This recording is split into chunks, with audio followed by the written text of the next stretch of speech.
teman-teman bisa cek datanya sendiri, justru saham-saham yang dianggap saham konglo itu justru risikonya lebih tinggi. Itu bisa 2 kali 3 kali lipat risikonya lebih tinggi daripada saham IHSG, betul, daripada IHSG, daripada saham-saham blue chip. Diukur memang volatilitas atau risiko dari saham-saham tersebut itu cukup besar.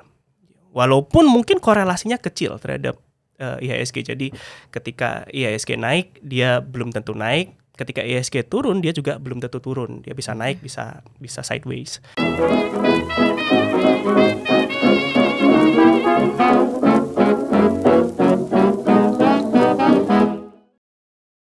Halo teman-teman investor ajaib semuanya, jumpa lagi di acara Cuan Talks kita hari ini ya.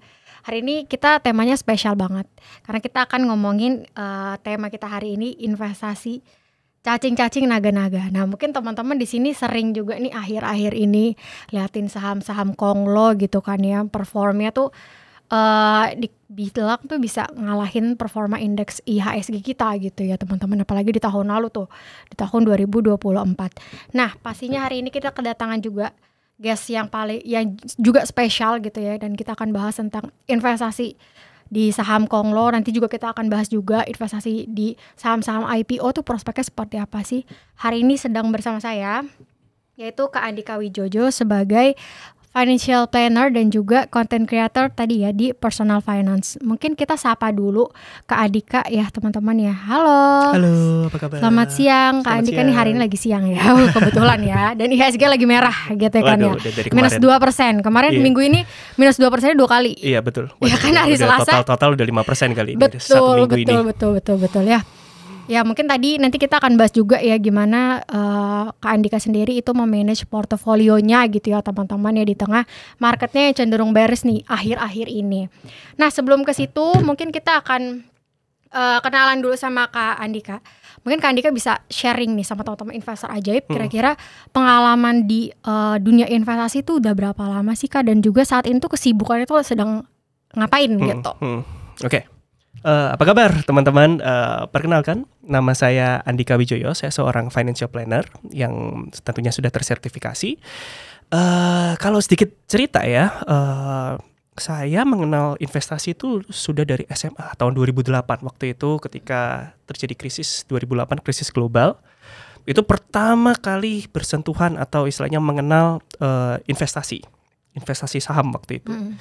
Nah dari situlah muncul ketertarikan hingga saat ini ya. Jadi kesibukan saya setiap hari tentu saja bikin konten, terus mengajar juga, sharing banyak juga, sharing mengenai dunia keuangan, terus mengamati market, bikin tulisan, konsultasi dengan klien juga.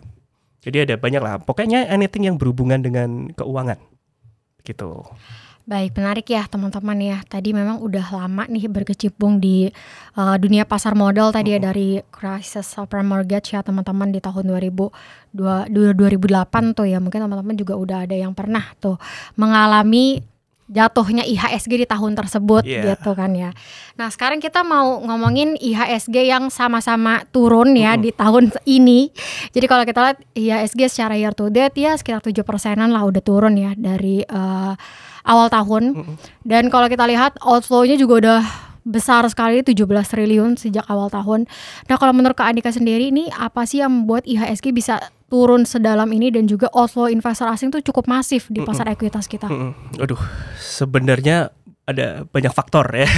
Kalau kita sebagai analis tuh biasa market udah turun dulu baru kita cari-cari alasannya apa. Nah, ya tapi pada kenyataannya kalau kita lihat data kan memang market Indonesia tuh masih dikuasai cukup besar lah oleh investor asing, betul. Dan investor asing, kita bahas yang global dulu ya, alasan global sebelum kita masuk ke alasan dalam negerinya. Nah kalau kita lihat di sektor asing itu memang kalau saya bandingkan, kemarin saya sempat riset di negara-negara lain yang mirip-mirip dengan Indonesia, Thailand, Filipina, Malaysia, itu juga kurang lebih perkembangan indeksnya itu juga sama. Dari tahun 2018 hampir tidak ada pertumbuhan yang signifikan. Bahkan ada yang minus, kita nggak bicara dari tahun 2020 ya, bahkan dari tahun 2018 pun itu yang boleh dibilang 2018 kan banyak all time high lah ya kalau buat saham-saham blue chip seperti contohnya kayak IDX 30, LQ45. Nah kurang lebih itu sama di Thailand, di Malaysia, di Filipina itu kurang lebih performanya juga sama. Nah kalau kita lihat investor asing itu kan bergerak kebanyakan itu kan mereka nggak tahu kondisi dalam negeri juga, ya kan kita orang Indonesia ibaratnya juga nggak tahu kondisi di Malaysia seperti apa. Jadi mereka banyak menggunakan data-data dari perusahaan-perusahaan indexing seperti contohnya MSCI yang juga kemarin parahnya kita Indonesia di downgrade nih. Betul. Pernah dengar nggak? Di downgrade jadi underweight ya. Dari yang posisi neutral jadi underweight, dan itu pasti membawa pengaruh signifikan juga buat investor asing. Kalau lihat seperti itu dia pasti banyakkan kabur atau memindahkan dananya ke instrumen lain mungkin yang lebih aman, misalnya ke emas atau ke developed market, pasar saham negara maju yang memang kondisinya performanya lebih baik daripada emerging market. Gitu. Itu alasan kalau dari sisi global ya.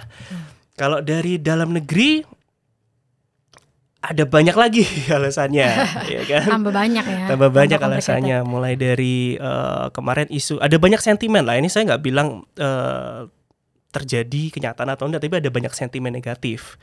Kalau kita lihat kemarin baru saja peluncuran Danantara misalnya. Ini kan investor masih wait and see. Danantara ini kan cukup besar ya. Artinya ini bukan lembaga pemerintah yang kecil-kecil. Ini kan yang akan mengepalai banyak perusahaan BUMN yang sahamnya tuh dianggap blue chip di Indonesia. Telkom misalnya, Bank Mandiri, apalagi ya, BNI. Ya, itu kan semua penggerak IHSG. Nah, kalau misalnya ini pengelolaannya buruk, takutnya yang ditakutkan adalah saham yang sudah bagus ini itu jadi performanya turun. Gitu. Kalau yang dikelola misalnya itu saham-saham BUMN yang kurang bagus, misalnya kayak Garuda, kayak Waskita, itu masih nggak apa-apa, itu bagus. Siapa tahu sudah sekarang performanya jelek, dikelola jadi bagus. Yang ditakutkan adalah yang bagus jadi ikutan jelek. Nah itu kan investor kan ketar-ketirnya di situ sebenarnya. Belum lagi isu efisiensi, sentimen efisiensi pemerintah.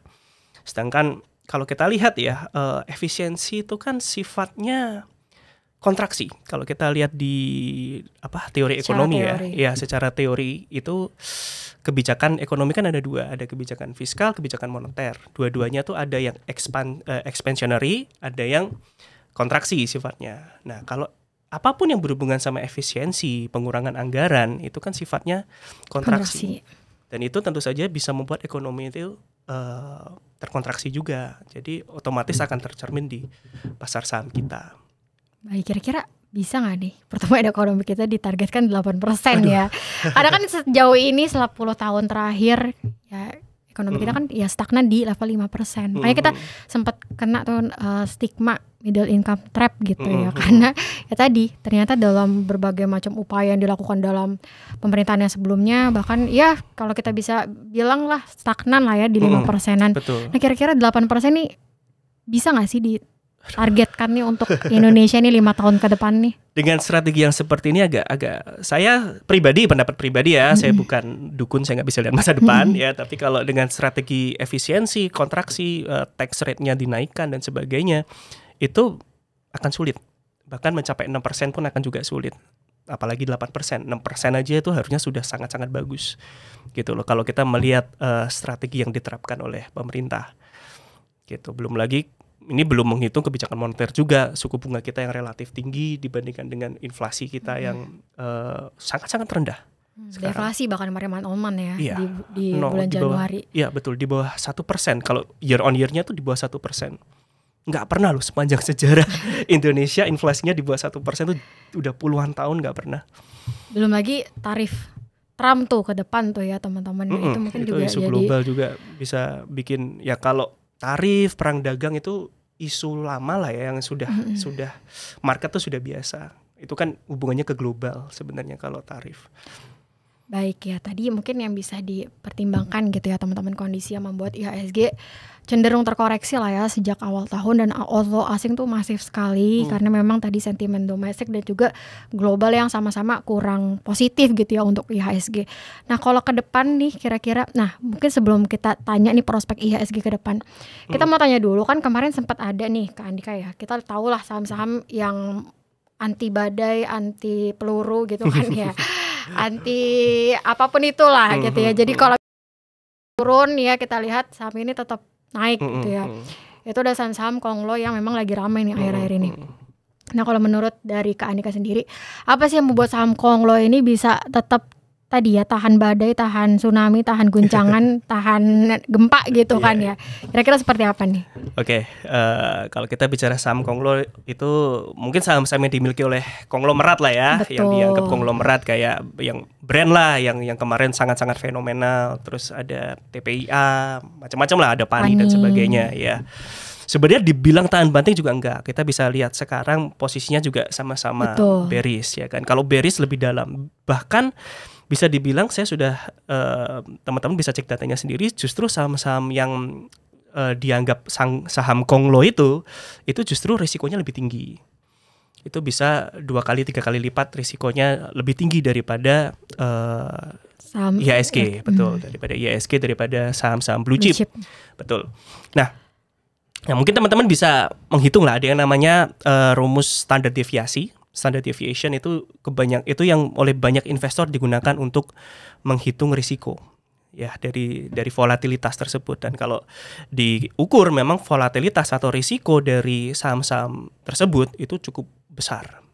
Walaupun mungkin korelasinya kecil terhadap IHSG. Jadi ketika IHSG naik dia belum tentu naik, ketika IHSG turun dia juga belum tentu turun. Dia bisa naik, bisa sideways.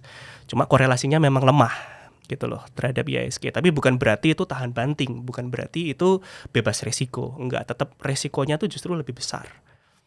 Nah itu ya teman-teman ya. Jadi ya kita tahu lah, walaupun kemarin ada yang bisa dikatakan tuh sampai mendukung IHSG nih, tapi kan kemarin IHSG masih di atas 7.000 ya teman-teman. Sekarang kan IHSG bahkan saat kita podcast ini udah breakdown di 6.500, jadi udah 6.400-an. Betul. Jadi hampir balik kayak zaman Covid. Waduh, ini gimana nih? Kita harus buy on weakness atau kita better tunggu dulu deh sampai ketahuan nih bottomnya di mana? Karena kalau bisa dikatakan tuh bottomnya tuh belum kelihatan gitu ya. Sekarang tuh dengan kondisi Indo tadi seperti yang sudah dijelaskan tadi sama Kak Andika, kemudian posisi global pun tadi kurang mendukung. Nah, kira-kira kalau kita belum bisa melihat nih bottomnya IHSG, ini kira-kira apa yang harus dilakukan investor nih kok? Oke, saya pribadi, kalau saya pribadi tetap beli. Jadi memang buy on weakness lah istilahnya. Jadi kalau kita memang yakin dengan perusahaan tersebut, justru kejatuhan market seperti ini itu adalah kesempatan untuk membeli. Yang dibeli tentu saja saham-saham yang bagus. Jadi saya selalu sebagai perencana keuangan itu saya selalu mengibaratkan beli saham itu seperti beli emas. Ketika investor emas, orang beli emas kan nggak terpengaruh mau harga emas naik turun. Ketika turun bahkan mereka cenderung beli lebih banyak lagi. Biasa ketika harga emas turun, toko emas malah rame.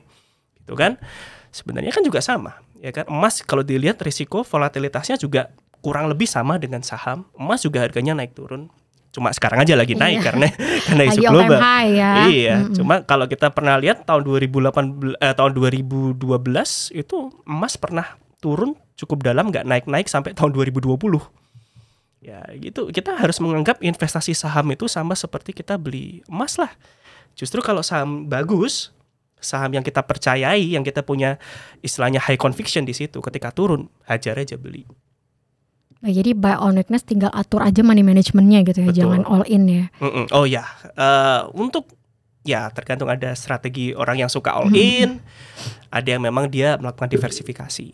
Baik, kalau misalnya untuk Kak Andika sendiri tuh tipe yang all in atau ya deh dikit-dikit dulu gitu? Saya tipe diversifikasi. Oh, diversifikasi. Ya, artinya saya nggak kalau all in itu all in ke banyak instrumen, gitu. Jadi nggak cuma ke saham aja, tapi saya juga investasi di reksadana obligasi, di pasar uang, di emas juga. Baik, menarik ya teman-teman. Tadi diversifikasi itu penting sekali gitu ya, karena pasti akan ada aset yang naik di saat aset lainnya tuh turun. Betul, gitu ya. Kak Andika tadi misalnya Kak Andika emas juga investasi gitu kan. Tadi kita tahulah harga emas tuh naik terus gitu kan ya, karena potensi perang dagang tadi gitu kan ya, kekhawatiran akan potensi resesi misalnya ya, karena memang tadi ada potensi tarif inflasi yang tinggi gara-gara tarifnya naik. Nah kemudian kalau misalnya Kak Andika sendiri tuh kalau bisa dibedah dari porto nya secara keseluruhan itu paling banyak tuh di mana sih Kak? Mungkin bisa di-share nih ke teman-teman investor ajaib. Mungkin bisa di-spill. Saya spill ya. Ini saya banyak belajar dari kalau Kakak tahu Ray Dalio. Ray Dalio salah satu hedge fund yang terkenal lah ya di dunia. Dia punya satu strategi portfolio yang namanya all weather portfolio. Jadi ini adalah desain portfolio yang simple tetapi tahan badai. Mau dihajar krisis seperti apapun tahun 2008, Covid dan sebagainya, portfolio ini tetap stabil. Karena ketika saham jatuh emas masih naik, ketika emas jatuh obligasi bisa bertahan, ketika misalnya let's say krisis dan sebagainya obligasi cenderung naik, saham cenderung turun. Jadi saling menutupi. Nah, saya banyak belajar dari situ juga. Jadi saya merancang portfolio saya sendiri yang cukup simpel. Ini kalau boleh saya spill ya. Kalau di Indonesia saya itu 45% dari total aset yang saya miliki itu ada di saham. Saya pakai reksadana saham karena dia sudah diversified. 40% di saham, 10% itu emas, 50% di obligasi. Obligasi pemerintah. Oh jadi spesifik ya government bonds gitu ya. Yes, government bond yang paling aman, paling mudah dibeli lah. Gitu. Jadi itu ya alokasinya gitu ya. Betul. Dan itu cukup menyelamatkan loh. Maksudnya kita lihat 40%, maksudnya saham sekarang kan lagi turun. Betul. Tapi obligasi cenderung naik. Emas nggak usah ditanya, ya kan? Obligasi cenderung naik. Kita lihat obligasi itu merupakan saat ini ya, itu aset yang paling pertumbuhannya lebih dari saham jauh. Gitu loh, sejak 3-5 tahun terakhir ini. Itu pertumbuhannya konstan di sekitar 5-6%. Terlihat kecil, tapi kalau kita bandingkan dengan saham IHSG atau IDX 30, wah jauh. Baik gitu. Ya, jadi menarik ya tadi teman-teman, diversifikasi itu penting sekali. Berarti kalau misalnya bisa dikatakan nih Kak Andika tuh lebih ke portfolio resiko yang seperti apa nih Kak? Saya ke arah moderate. Moderate ya. Karena tadi masih 40% di saham tadi ya, sekitar 40% saham, 10 emas, 50 di obligasi. Nah itu ya teman-teman mungkin bisa tadi sesuaikan juga sama portfolio resikonya gitu. Betul. Ya. Jadi kalau teman-teman misalnya tipenya agresif ya, kalau misalnya tadi alokasinya seperti Kak Andika, ya mungkin kurang cocok gitu kan ya. Dan itu biasanya akan selalu berganti kok ya, sesuai dengan kondisi pasar atau mungkin dengan usia teman-teman, itu akan menyesuaikan si portfolio resiko. Jadi balik lagi sama portfolio resikonya. Nah sekarang kita balik lagi nih ngomongin terkait dengan saham konglo. Karena tadi kan kita hari ini temanya adalah cacing-cacing naga-naga gitu kan ya. Kalau misalnya Kak Andika sendiri tuh milih saham itu apakah tadi lihat manajemennya seperti apa, tadi lihat the man behind the company gitu kan ya, atau lihat performa keuangannya, atau lihat secara keseluruhan gitu ya. Mungkin apa aja sih yang bisa di-share nih ke teman-teman. Apakah saham konglo itu memang selain manajemennya tadi di belakangnya ada backingannya, itu apakah kinerjanya juga biasanya menarik gitu? Mungkin bisa di-share nih. Oke, ini saya harus jadi dukun dulu. Oke. Kalau saya sendiri pribadi, saya selalu melihat kinerja fundamental. Saya investor kalau dalam istilah fundamental analysis itu cukup konservatif lah ya, value investing gitu loh. Maksudnya saya beneran melihat perusahaan ini dari sisi laporan keuangan, dari sisi sejarah, histori, dari sisi pemiliknya itu bagus atau enggak, performanya oke apa enggak, produknya diminati masyarakat atau tidak, gitu.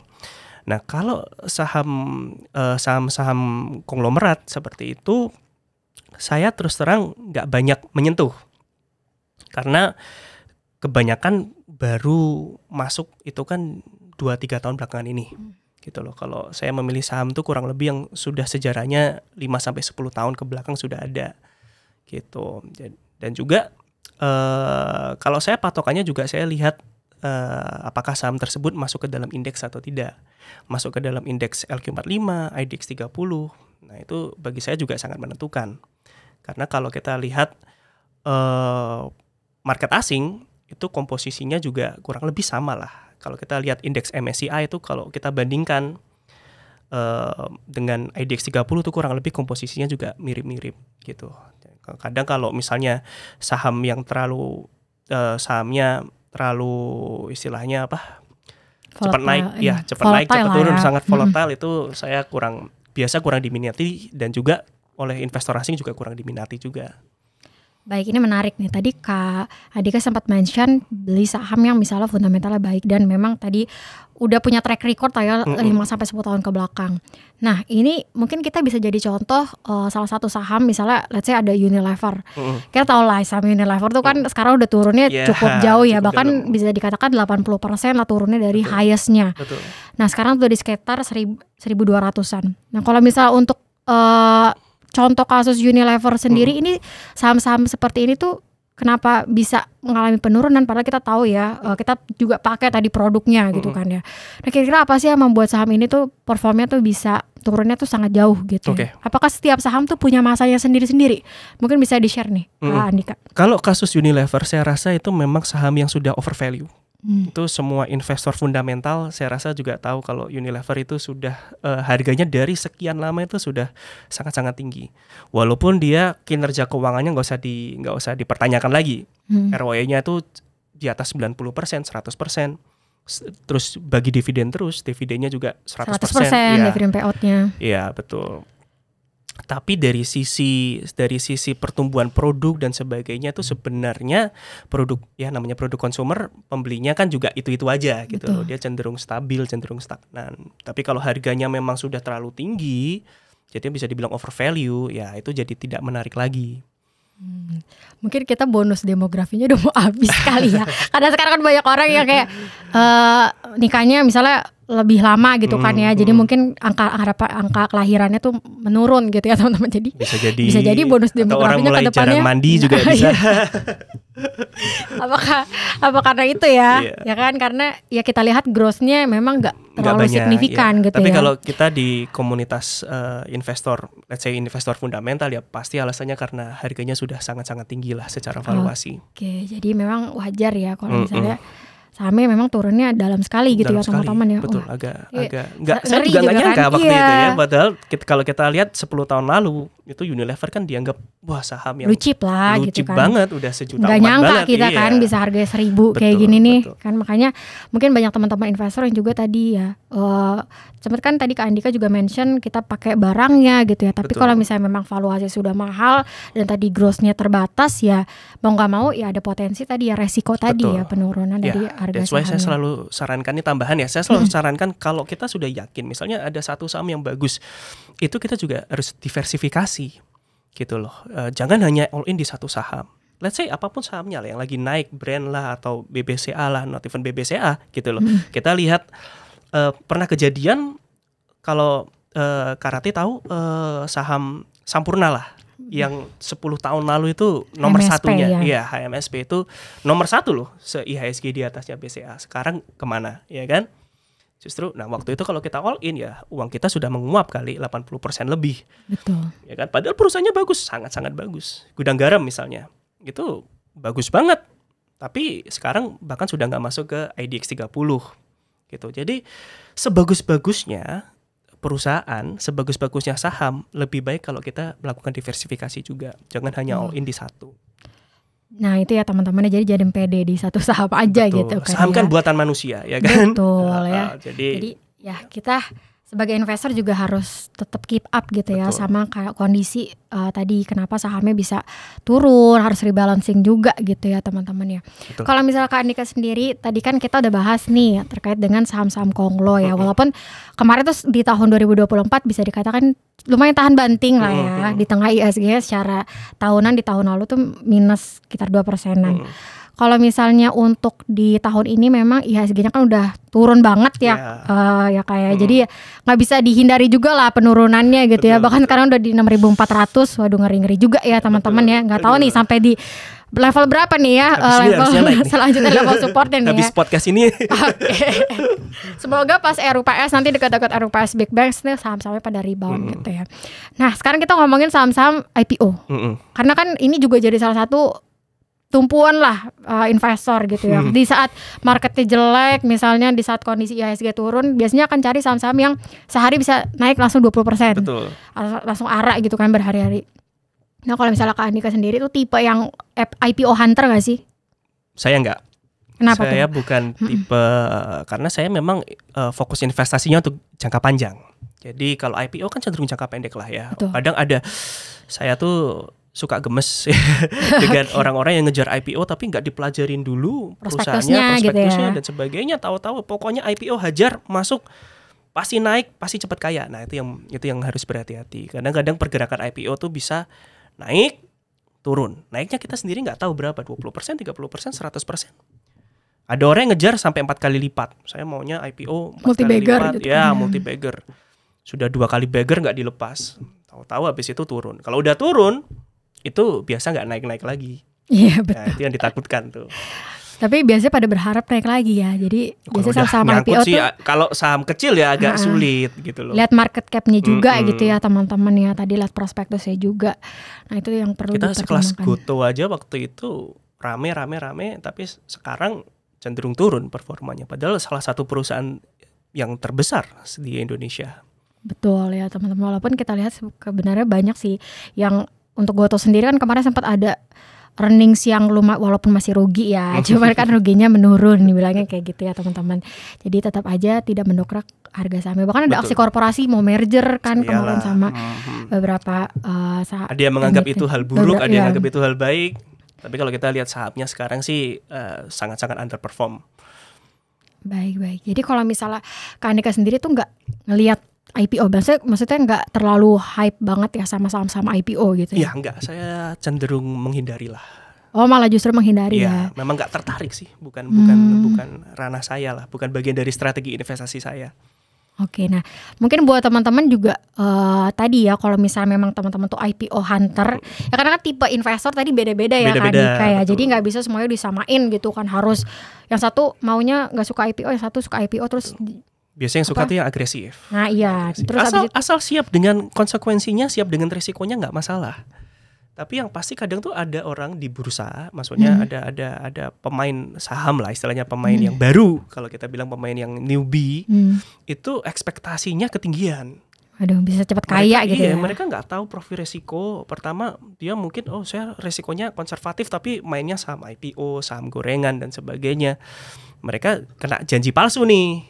Bakal naik. Padahal nggak siap dengan resikonya. Itu yang berbahaya. Tapi kalau sudah siap dengan resikonya, ya nggak apa-apa. Gitu loh. Kalau sudah siap menang, siap kalah nggak apa-apa. Nah nggak banyak sih, ada segelintir investor atau trader itu yang siap menang nggak siap kalah. Nah ini yang bikin kapok biasanya kayak gitu. Nah itu ya teman-teman ya. Jadi balik lagi tadi profil resikonya dan juga tadi ya harus siap nanggung resikonya juga. Betul. Gitu karena jadi saham itu bukan semuanya instan gitu kan ya, serba instan sehari bisa langsung kaya, nggak gitu ya teman-teman ya, karena kan butuh proses. Kalau tadi Kak Andika aja itu udah invest dari tahun berapa tuh Kak? 2008 ya? 2008 mengenal, tapi kalau terjun itu di 2012. 2008 waktu itu saya masih SMA, baru mengenal. Dan masih terus belajar ya Kak ya? Oh sampai sekarang itu ilmu mengenai keuangan investasi itu terus berkembang. Jadi setiap hari harus belajar. Nah itu ya teman-teman, jadi nggak ada tuh istilahnya sehari langsung kaya gitu ya dari saham. Nah itu mungkin yang harus mindset yang dibawa jauh-jauh ya, karena tadi semuanya pasti butuh proses ya. Ups and down-nya tuh pasti ada, apalagi IHSG lagi kayak gini. Nah investor IHSG, pada merenung ya. Investor Indonesia tuh yang paling banyak kena proses kelihatannya. Paling banyak terproses sudah dari 2018 itu naik turun sideways saja, nggak ada kenaikan. Jadi sabar-sabar sebenarnya investor kita ini. Betul. Padahal kemarin tuh mungkin udah ngebayanginnya IHSG bisa 8.000, karena kan kemarin sempat 7.900 kan tuh di tahun lalu kan. Berharapnya seperti itu. Terus ternyata turun lagi bahkan sampai di bawah 7.000 dan sekarang 6.400. Nah tadi kalau misalnya ini untuk sebagai closing aja sih ya Kak Andika ya. Kalau Kak Andika sendiri melihat market yang seperti ini dan mungkin bisa dikasih sesuatu lah yang bisa dijadikan istilahnya pelajaran lah buat teman-teman investor ajaib tuh seperti apa sih menghadapi market yang seperti ini, mungkin bisa di-share ke teman-teman. Jadi buat teman-teman ajaib semua, saya selalu mengingat petuahnya Warren Buffett yang selalu berkata kalau market itu akan selalu naik turun. Tidak pernah ada masa di mana di seluruh dunia ini di mana pasar saham itu stabil naik terus, itu nggak ada. Kecuali bahkan kalau kita lihat negara yang sahamnya naik terus itu biasa negara yang kurang bagus. Kita contohnya Argentina, itu boleh dicek pasar sahamnya itu naik terus. Tapi bukan karena sahamnya bagus, tapi karena mata uangnya terdepresiasi, terjadi hyperinflation di situ. Nah, tapi kalau kita lihat negara yang wajar itu hampir tidak pernah ada satu masa di mana saham itu stabil naik terus, itu nggak pernah ada. Penurunan seperti ini, market yang bullish, yang sideways, yang cuma naik turun di situ-situ aja, range-nya itu hal yang biasa. Kalau kalian nggak siap dengan itu, ya kalian berarti belum siap investasi saham. Karena sifatnya saham itu sangat-sangat volatile gitu loh. Jadi dia bisa naik, bisa turun. Jadi kita harus terbiasa. Kalau turun 20%, 30% nggak usah gemeter, nggak usah takut. Asalkan kita yakin dengan aset tersebut, kita yakin dengan sahamnya, justru itu adalah kesempatan yang tepat untuk beli. Udah, pakai prinsip itu aja. Tapi kalau kita nggak paham asetnya, kita asal beli, kita hanya dengar janji-janji buta, ya kan. Nah, itu yang ketika sahamnya langsung turun 10-20% biasa sudah bingung. Ini mau dikemanain, mau dijual atau gimana nih, harus cut loss kah, apakah, dan sebagainya. Tapi kalau kita paham, kita tahu ini asetnya memang bagus, sahamnya memang oke, secara jangka panjang oke, secara fundamental oke, penurunan itu adalah salah satu berita yang baik. Gitu. Nah, tadi tinggal money managementnya aja gitu ya teman-teman. Betul. Ya. Nah, kita nggak kerasa udah ngomong panjang kali lebar, mulai dari investasi cacing-cacing naga-naga ya, kemudian tadi ada IPO juga. Kira-kira gimana sih, kenapa sih kita misalnya ada yang menghindari IPO, saham-saham IPO, ada yang tidak, ada yang mungkin teman-teman suka gitu kan saham-saham IPO. Tadi kita udah bahas plus minusnya, dan thank you buat teman-teman yang udah join ya, di teman-teman yang udah nonton ya kita punya Cuan Talks di kali ini. Sampai jumpa di Cuan Talks selanjutnya. Thank you buat Kak Andika ya udah datang nih ke acara Cuan Talks kita hari ini. Mungkin bisa saya bye dulu nih buat teman-teman investor ajaib. Sampai jumpa. Bye bye.